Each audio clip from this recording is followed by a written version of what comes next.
I think it's an excellent question of what we want the public to know and understand about the new Center for Telehealth at the American Heart Association. But I'd like to preface those comments on our history around certification within the American Heart Association. So while this is new, telehealth is new, we have a long history of certification, and I think that's one of the important aspects that we're bringing to telemedicine.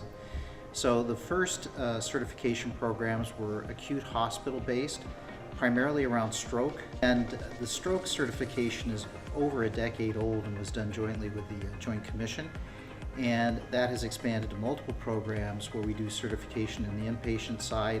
That has now expanded to the outpatient community and post-acute care, and this is relatively novel for the Heart Association because we're now into individual certification. The overarching reason for our involvement in certification is to bring discipline, evidence-based medicine, and standardized processes to the certification process.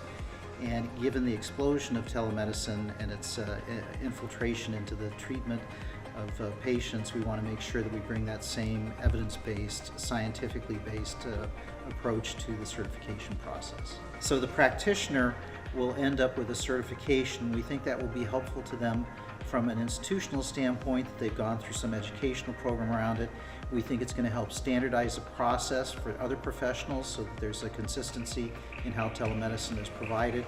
And we think it's going to probably lead to professional expansion in their ability to get work around this area. We brought our certification programs right now primarily to the Middle East, but also we're looking at Latin America and other areas, India, and have a long-standing history with China as well of bringing our programs to those countries as well.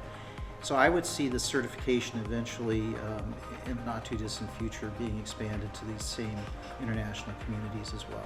Telemedicine has been around for a while, decades ago, but it often required expensive equipment and machinery, and required caregivers to be on both sides of the telemedicine consult. All of that changed with the pandemic.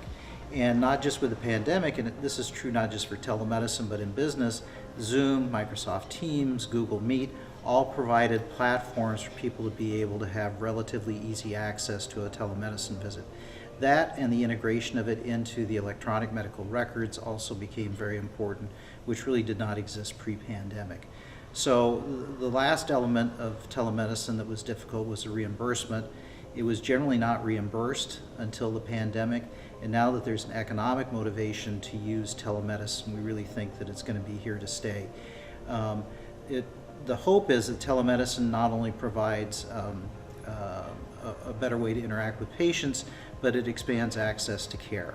So those that have a difficult time of getting to a physician, or in a rural area or an area that's underserved, even if it's an urban area, will now have the opportunity to interface with a physician that they need to see.